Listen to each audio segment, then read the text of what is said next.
भारत के अंदर supreme court ने कहा था, लेकिन जो फ्रेंच एजेंसीज़ हैं, जो वहाँ की इंडिपेंडेंट एजेंसीज़ हैं, उनकी जांच रिपोर्ट में ही आया है ना, जो वहाँ की मीडिया रिपोर्ट से आपको याद हो। कांग्रेस तो पहले से कहती रही है कि इसमें घोटाला हुआ हाँ, तो उनको जानकारी हुई होगी, वहाँ पर वहाँ की सोर्सेज से जानकारी हुई होगी, लेकिन वो जो प्रमाण उनको प्रस्तुत करने थे वो प्रमाण अब आ रहे हैं। इसका अर्थ है कि इसमें कहीं ना कहीं तो कुछ घोटाला है, कुछ लाख यूरोज़ की भी अगर इसमें वो लिया गया है, दलाली या मिडल मैन हैं सुषेण मोहन गुप्ता, तो वो कौन है उसके बारे में सरकार को स्पष्टीकरण देना चाहिए, रक्षा मंत्रालय को बताना चाहिए और केंद्र पीएमओ को भी बताना चाहिए। इसमें क्या दिक्कत है? देखो, जो घटना हुई है वो बहुत दुखद घटना है और मैं मांग करता हूं कि केंद्र सरकार उन सुरक्षा बलों के जवानों को शहीद का दर्जा दे और उनको 1 करोड़ का मुआवजा दिया जाए। केंद्र सरकार के द्वारा 50 लाख रुपये राज्य सरकार के द्वारा दिया जाए।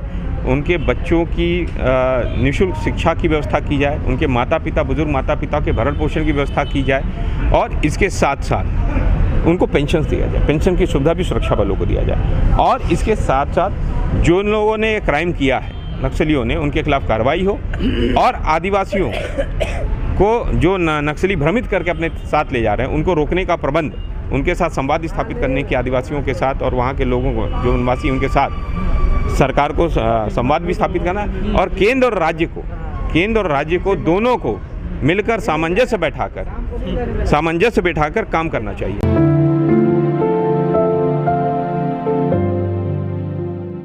सुषेण मोहन गुप्ता का नाम आ रहा है इसमें और सुषेण मोहन गुप्ता ने कुछ लाख यूरोज़ लिए हैं उसमें, राफेल में। ये मीडिया रिपोर्ट आई है, फ्रेंच मीडिया पार्ट पे आई है।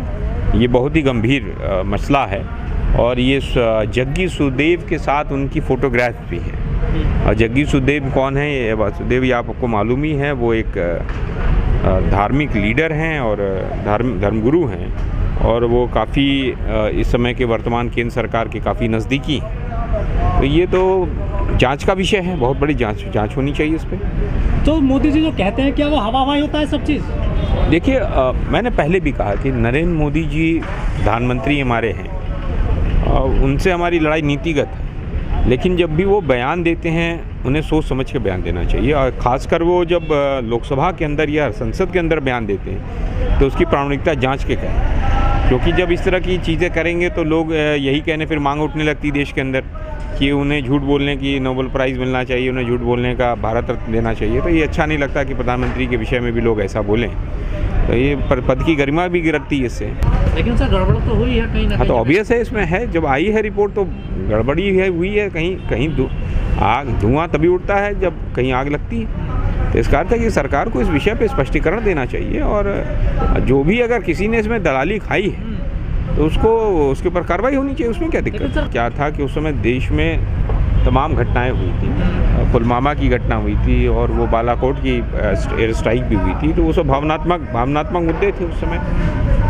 तो उसके कारण देश के अंदर एक राष्ट्रवाद की भावना जगी थी, तो ये सब मुद्दे गौड़ हो गए थे। लेकिन अगर इस तरह की बातें हुई हैं कि जो देश के अंदर अगर कोई भी चीज़ अगर खरीदी जा रही है और डसॉल्ट कंपनी से खरीदी जा रही है, और सवाल तो ये भी है कि HAL को, हिंदुस्तान एरोनॉटिक्स लिमिटेड को कोई भी चीज़ होती थी, टेक्नोलॉजी ट्रांसफ़र्स होती थी, तो वो एक ऐसी कंपनी को देने की कोशिश की गई कि डसॉल्ट का कोलैबोरेशन ऐसी कंपनी से इंडिया में हुआ जिसने कभी विमान का पुर्जा भी नहीं बनाया था। अगर सवाल ये उठ रहे हैं तो इस सवाल पे जांच होनी चाहिए, JPC जांच होनी चाहिए, ज्वाइंट पार्लियामेंट्री कमेटी की जांच होनी चाहिए इसमें। तो जांच कौन करेगा सर? JPC करे, JPC को करनी चाहिए, इंडिपेंडेंट JPC बनाए जिसमें सारे पार्टियां हों, तो जांच तो करानी पड़ेगी ना, पार्लियामेंट्री कमेटी बनाए। भाई देखो, देश के अंदर विश्वास है या नहीं है वो अलग विषय है, लेकिन अभी जो हमारे पास संस्थाएं हैं उन पर हम नहीं चाहते हुए विश्वास हमें करना है। ये लोकतांत्रिक संस्थाएं, देखो संस्थाएं क्या होती हैं, दबाव में, पॉलिटिकल दबाव में काम करती हैं। इस समय पॉलिटिकल दबाव बहुत ज़्यादा है संस्थाओं पर, नहीं तो पहले पॉलिटिकल दबाव नहीं होता था, तो CBI की जांच भी अच्छी होती थी, ED की जांच भी चलती थी और भी बहुत सारी जांच होती थी। बहुत सारे मंत्री और केंद्रीय मंत्री भी लोगों को पद छोड़ना पड़ा, जेल भी गए, कई मुख्यमंत्रियों को अपना पद छोड़ना पड़ा, जेल जाना पड़ा।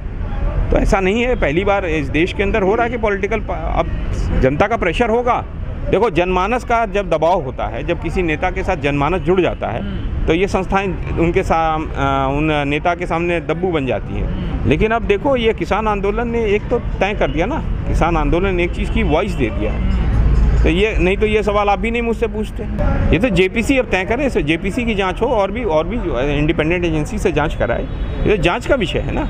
लेकिन सर जिसका नाम आ रहा है उसके बारे में कम से कम जांच तो होनी चाहिए, उसमें क्या दिक्कत है। अब ये तो डसॉल्ट जाने और जिनके साथ हुआ वो जाने, वो क्यों करते हैं, क्या कारण, इसके बारे में तो मुझे जानकारी नहीं है इस प्रक्रिया की। लेकिन डसॉल्ट का सीधे कोलैबोरेशन होना चाहिए था HAL के साथ। संदेह का घेरा वहीं से शुरू हुआ। अब कहा तो था उन्होंने, अब लेकिन इस पर यही सब चीज़ें हैं ना।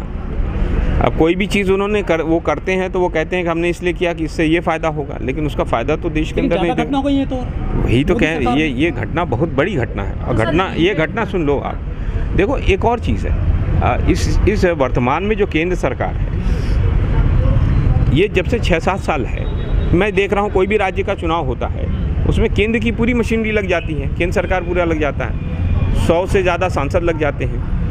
अब वहाँ पर पूरे केंद्रीय मंत्रिमंडल लग जाता है, प्रधानमंत्री और गृह मंत्री लग जाते हैं। तो बहुत सारी चीज़ें जो है उस चुनाव के दौरान जो है एकदम शिथिल पड़ जाती है। ऐसा पहली बार मैं देख रहा हूँ। अरे राज्य के चुनाव हैं यार, आते जाते रहेंगे। आपको 2019 में बहुमत मिला, आपको मैंडेट मिला, 2024 तक चलाओ अपना, कौन रोक रहा है आपको।